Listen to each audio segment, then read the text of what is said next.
ఏ కరీంనగర్, మహబూబ్ నగర్, నల్లగొండ మనం ఎక్కడ పోయినా కూడా 3 లక్షలు 2 లక్షల రూపాయలకి ఎకరం భూమి ఉంటుంది. కానీ కేసీఆర్ గారు వచ్చిన 5 ఏళ్లలో 3 లక్షలు 30 లక్షలు అయింది, 2 లక్షలు 20 లక్షలు అయింది. అసలు తెలంగాణలో ఎక్కడ కూడా 50 లక్షల్లో భూమి లేకుండా. సో అట్లా రైతు బంధు అనే మనం స్టార్ట్ చేసిన ప్రోగ్రామ్ గవర్నమెంట్ ఆఫ్ ఇండియా కూడా ఆలోచించి ఇది మంచి ప్రోగ్రామ్ అని చెప్పి దాని పేరు మార్చి పిఎం కిసాన్ యోజన పేరు మీద దేశం మొత్తం కూడా రైతు బంధును రిప్లికేట్ చేసినారు. Like that every program Telangana ఆచరిస్తుంది, భారతదేశం అనుసరిస్తుంది అన్నంత గొప్ప పేరు మన రాష్ట్రానికి అది విద్యుత్ వినియోగంలో కావచ్చు, కరెంట్ లో కావచ్చు, రోడ్ ట్రాన్స్పోర్ట్ కావచ్చు, డ్రింకింగ్ వాటర్, అంటే ఏ సెక్టర్ తీసుకున్నా కూడా Telangana has become a model.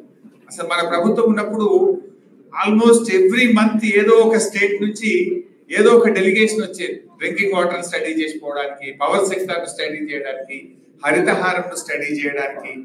యూకేలో మేము నిన్నటి నుంచి తిరుగుతా ఉంటే జస్ట్ అకాడమిక్ గా తెలుసుకుంటున్నాం. ఒక చెట్టుకు కొట్టాలంటే ఎంత కష్టం, ఇక్కడ చెట్లను ఎంత జాగ్రత్తగా చూస్తారు, ఎన్విరాన్మెంట్ ఎంత బాగా ప్రొటెక్ట్ చేస్తారు, ఎన్విరాన్మెంట్ హౌ ఇంపార్టెంట్ హియర్ అనేది నాకు చెప్తా ఉంటారు మన మిత్రులందరూ కూడా. సేమ్ థింగ్ కేసీఆర్ గారు ఆలోచించారు. నో అదర్ చీఫ్ మినిస్టర్ ఇండియాలో ఎవరు చేసి ఉండరు. మన తెలంగాణ రాష్ట్రం ఏర్పడిన తర్వాత 7.7% గ్రీన్ కవర్ పెంచి ఇండియాలో ఫస్ట్ అండ్ నంబర్ 1 స్టేట్ గా తెలంగాణ తీసుకుంది. 10 years లో 7.7 గ్రీన్ కవర్ పెరిగింది. జనరల్ గా గ్రీన్ కవర్ పెంచితే ఓట్లు రావు, ఓట్లు వచ్చేది కాదు, ప్రజలకు వెంటనే రిలీఫ్ కానీ దాని అర్థం కాదు. దాని effect you can see after a decade, maybe a decade. So అది పొలిటీషియన్స్ కు నచ్చే ప్రోగ్రామ్ కాదు. కానీ కేసీఆర్ ఇస్ ఎ విజనరీ. నేను కాదు, నా రాష్ట్రం ముఖ్యం, నా ప్రజలు ముఖ్యం అనుకున్నాడు కనుక 10 ఏళ్లలో 7.7 గ్రీన్ కవర్ పెంచారు. దాన్ని చాలా ఇంపార్టెంట్ తీసుకుంది. ఎందుకంటే ఆరోగ్య తెలంగాణ అంటే మంచి ఆసుపత్రులు కట్టడం కాదు, మన జీవన ప్రమాణాలు పెంచడమే అది నిజంగా ఆరోగ్య తెలంగాణ అవుతుంది. సో నీ quality of air, quality of water, నీ road network, all these things are very important. అట్లా మన రాష్ట్రాన్ని అద్భుతంగా అభివృద్ధి చేసుకొని పోయినాం. సో అందుకే తెలంగాణ ఈ దేశంలోనే ఒక నంబర్ 1 రాష్ట్రంగా అభివృద్ధి జరిగింది. సరే అన్ఫార్చునేట్లీ వాళ్ళకు అర్రాస్ పాటలాగా పాడింది. కేసీఆర్ 10,000 రైతు బంధు ఇచ్చింది కదా, నేను 15,000 ఇస్తాను.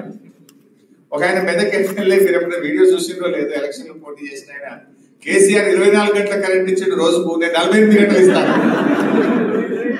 చూసిందే సోషల్ మీడియాలో. సో అట్లా వాళ్ళు మాట్లాడేసినారు, ఏది పడితే అది మాట్లాడినారు. కేసీఆర్ ఆడపిల్ల పెళ్లికి 1,00,000 రూపాయలు ఇస్తున్నాడు కదా, మేము ఇంకా తులం బంగారం కల్పిస్తామన్నారు. సో అట్లా ఏది మాట్లాడినా చెప్తూ చెప్తూ ప్రజల్లో ఒక రకమైన మార్పు తెచ్చారు. ఒక చిన్న ఎగ్జాంపుల్ కూడా చెప్తాను.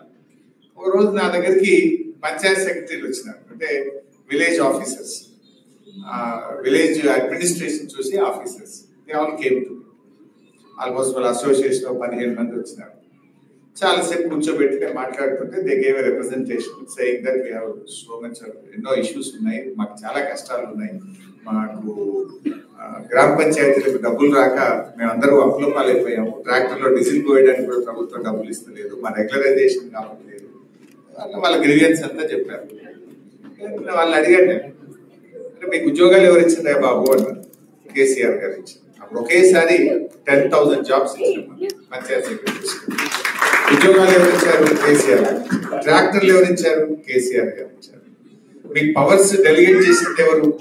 ప్రతిదానికి కలెక్టర్ దగ్గరకు, ఆర్డీఓ దగ్గరకు అనుకుంటే పవర్స్ డెలిగేట్ చేసింది ఎవరు? కేసీఆర్ గారు ఇచ్చారు.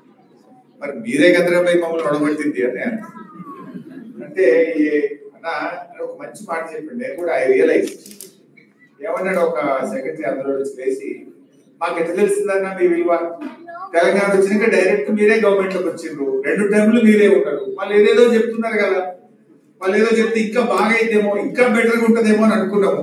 నౌ వి రియలైజ్డ్, గవర్నమెంట్ మారింది కనుక we realized we are able to judge. ఇప్పుడు అర్థమైందన్నా, ప్రభుత్వం మారిన తర్వాత పాతదేంటి కొత్తదేంటి, మేము ఏం మిస్ అయ్యామో, మేము ఏం కోల్పోతున్నామో మాకు అర్థమైంది అన్నారు. అంతకుముందు అన్న 10 ఏళ్ళు మీరే ఉన్నారు రాష్ట్రం ఏర్పడిన తర్వాత, నేరుగా మన ప్రభుత్వం ఉండడం వల్ల కంపేర్ చేసుకోవడానికి మాకు ఆపర్చునిటీ లేకుండా పోయింది. ఇప్పుడు గవర్నమెంట్ మారిన తర్వాత ఏడాది లోపలనే మాకు అర్థమైంది what we are missing, what we are lose అనేది ఇప్పుడు మాకు అర్థమవుతుంది అన్నారు. సో అట్లా తెలంగాణలో చాలా మార్పులు వచ్చింది. ఇలా చెప్పుకుంటూ పోతే చాలా విషయాలు ఉన్నాయి. బాగా డెవలప్ అయిన స్టేట్. గతంలో చంద్రబాబు నాయుడు కూడా మీరు స్పీచ్లు చూస్తుంటారు, ఆయన మాట్లాడేవాడు. ఒకప్పుడు ఆంధ్రాలో ఒక ఎకరం అమ్మితే తెలంగాణలో 10 ఎకరాలు వచ్చేది. కానీ చూసారా కేసీఆర్ ఎంత బాగా చేసినాడు. ఇప్పుడు తెలంగాణలో ఎకరం అమ్మితే ఆంధ్రాలో 10 ఎకరాలు వస్తుంది అని మనం మాట్లాడలేదు, చంద్రబాబు నాయుడు మాట్లాడలేదు. That is the change you have shown. But today what happen? Back end ఒకసారి మీ అమ్మకో నాన్నకో ఫోన్ చేయండి, లేదా మీ రిలేటివ్స్ కి ఫోన్ చేయండి, మీ డిస్ట్రిక్ట్ లో, మీ విలేజ్ లో, మీ తాలూకాలో ఫోన్ చేయండి. ఈ రోజు ఎవరైనా భూమి అమ్ముతా అంటే కొనేవాడు లేడు. కేసీఆర్ ఉన్నప్పుడు 50 లక్షలకి ఎకరం పోయిన భూమి ఇప్పుడు ఎవరైనా ఆడపిల్ల పెళ్లి ఉందో, పిల్లల్ని యూకేలో చదివించాలంటే 30 లక్షలకు అమ్ముతారు. అబ్బాయి ఒక 10, 20 తక్కువ అంటే కూడా కొంటూ లేకుంటాయి. మరి ఎందుకంటే మారింది? కేసీఆర్ పెంచింది ఎట్లా, ఇప్పుడు దిగింది ఎట్లా? ఎక్కడ లోపం ఉంది, ఎక్కడ అడ్మినిస్ట్రేషన్ లో లోపం ఉంది, ఇవాళ ఆలోచించాల్సిన అవసరం. ఒక పాజిటివ్ యాటిట్యూడ్. అంటే మన కేసీఆర్ గారు ఎంతసేపు ఆయన ఆల్వేస్ స్పీక్స్ పాజిటివ్. నాది ధనిక రాష్ట్రము, నా రాష్ట్రం అద్భుతంగా అభివృద్ధి జరుగుతుంది అని ఒక పాజిటివ్ ఎన్విరాన్మెంట్ ను స్టేట్ లో క్రియేట్ చేసినారు. మనీ రోల్ అయ్యేది కేసీఆర్ గారు ఉన్నప్పుడు, కానీ ఈ రోజు ఆ పరిస్థితి లేదు. తెలంగాణ ఎవరిని మాట్లాడించినా చాలా ఇబ్బందులు వచ్చినాయి. People are also realised. ఏమైంది, రైతు బంధు 2 పంటలకు రానే లేదు. చాలా చెప్పిన విషయాలు కొత్త దేవుడు ఉన్నాయి కూడా ఒకటొకటి బంద్ అవుతా ఉన్నాయి. దాంతో ప్రజలు కూడా అర్థం చేసుకుంటున్నారు. సో అట్లా ఇవాళ తెలంగాణలో కూడా మళ్ళీ ఎప్పుడు ఎన్నికలు వచ్చినా ప్రజలు కేసీఆర్ ను, బీఆర్ఎస్ ను గెలిపించడానికి ఇవాళ సిద్ధంగా ఉంటారు. సో పీపుల్ కూడా అర్థమైంది. సో కొన్ని సందర్భాల్లో మనం కూడా కొన్ని చిన్న తప్పులు జరగవచ్చు. సో వాటిని మనం కూడా సరి చేసుకుంటాం. మనం కూడా దాన్ని వాటి అన్నింటినీ కూడా రెక్టిఫై చేసుకొని మనము కూడా ముందుకు వెళ్తున్నాం యాజ్ బీఆర్ఎస్ పార్టీ. ఎందుకంటే మీరందరూ కూడా ఇవాళ ఎంతో గర్వపడే విధంగా కేసీఆర్ గారు తన పాలన అందించారు. సపోజ్ ఇక్కడ మీకు అన్ని రాష్ట్రాల వాళ్ళు ఉంటారు ఇండియా నుంచి, పీపుల్ ఫ్రమ్ తమిళనాడు, కేరళ, కర్ణాటక, లేదా సౌత్ ఇండియానే కాదు నార్త్ ఇండియా నుంచి కూడా ఉంటారు.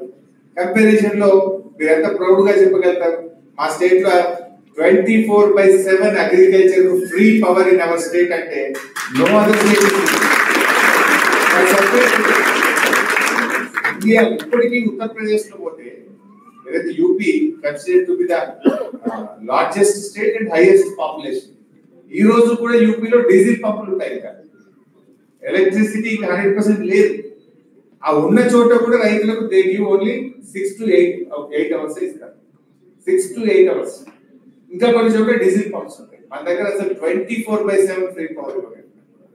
సో అట్లా వీరందరూ గర్వపడే విధంగా తెలంగాణ రాష్ట్రాన్ని మనం ముందుకు తీసుకుపోయింది. Maybe youngest state, but best state గా మనం దాన్ని ట్రై చేయగలుగుతాం. ఐటీలో, ఇండస్ట్రీలో కేటీఆర్ గారు ఎంత అద్భుతంగా పనిచేసినట్టు మీకు తెలియదు కాదు. ఈవెన్ బెంగళూరులో కూడా గ్రోత్ రేట్ లో మనం బెంగళూరు కూడా బీట్ చేసినాం. ఐటీ ఎక్స్పోర్ట్స్ గ్రోత్ లో కానీ, ఐటీ జాబ్ క్రియేషన్ లో మనము బెంగళూరు కూడా ఓవర్టేక్ చేసినాం. సో అట్లా అనేక సెక్టర్స్, ఈ సెక్టర్ ఆ సెక్టర్ కాదు, ఈవెన్ హెల్త్ సెక్టర్ లో కూడా mother mortality rate, child mortality rate తగ్గిస్తూ ఇండియాలో 3rd ప్లేస్ కి వచ్చింది. ఒకప్పుడు తెలంగాణ రాకముందు మనం ఎక్కడో 12th, 13th ప్లేస్ లో ఉండేవాళ్ళం. దాన్ని తగ్గించి మనం 3rd ప్లేస్ కి వచ్చినాం. మనకంటే ముందు తమిళనాడు, మహారాష్ట్ర ఉండే. బీఆర్ఎస్ ఉంటే ఈ పార్టీకి నెంబర్ 1 అయ్యి ఉండేవాళ్ళు. సో అట్లా మేము స్లోగా పనిచేస్తూ నెంబర్ 3కి తెచ్చాం హెల్త్ సెక్టర్ లో. ఎవ్రీ సెక్టర్ అట్లా పనిచేస్తూ అద్భుతంగా ముందుకు పోయాం. బట్ ఈ రోజు ఏం జరుగుతుందో మీకు తెలుసు. ఎంతసేపు కొత్త ప్రభుత్వం వచ్చిన తర్వాత పర్ఫార్మెన్స్ లో కాకుండా వాళ్ళు ఏదో ఒక గోబల్స్ ప్రచారం, మనం ఇది ఈ కమిషన్ వేసినాము, ఆ ఎంక్వైరీ చేసినాము, దీంతో కాలం గడిపే ప్రయత్నం చేస్తున్నాం. అంటే నెగటివ్ యాటిట్యూడ్. ప్రజలకు కావాల్సింది పర్ఫార్మెన్స్ కావాలి, రిలీఫ్ కావాలి, బెటర్ పర్ఫార్మెన్స్, బెటర్ డెలివరీ కావాలి. బట్ వీళ్ళకి ఆ ఆలోచన లేదు. ఇవాళ అవినీతి విపరీతంగా పెరిగిపోయింది రాష్ట్రం. మీరు ఎవరిని అడిగినా చెప్తారు. ఏ గవర్నమెంట్ ఆఫీస్ పోయినా, మున్సిపల్ అడ్మినిస్ట్రేషన్ డిపార్ట్మెంట్ పోయినా, రిజిస్ట్రేషన్ డిపార్ట్మెంట్ పోయినా, రెవెన్యూ డిపార్ట్మెంట్ పోయినా చాలా ఇబ్బందిగా ఉంది ప్రజలు. అది నేను చెప్పాల్సిన అవసరం లేదు, మీకే ఫీడ్బ్యాక్. సరే, కాళేశ్వరం గురించి మిత్రులు మాట్లాడమన్నారు. అది మాట్లాడితే ఒక గంట సబ్జెక్టు, నేను అంతసేపు చెప్పలేదు. 5-10 minutes చెప్పేస్తే మీ అండర్స్టాండ్. చిన్న పిల్లలు వచ్చారు, పాపం ఇంతమంది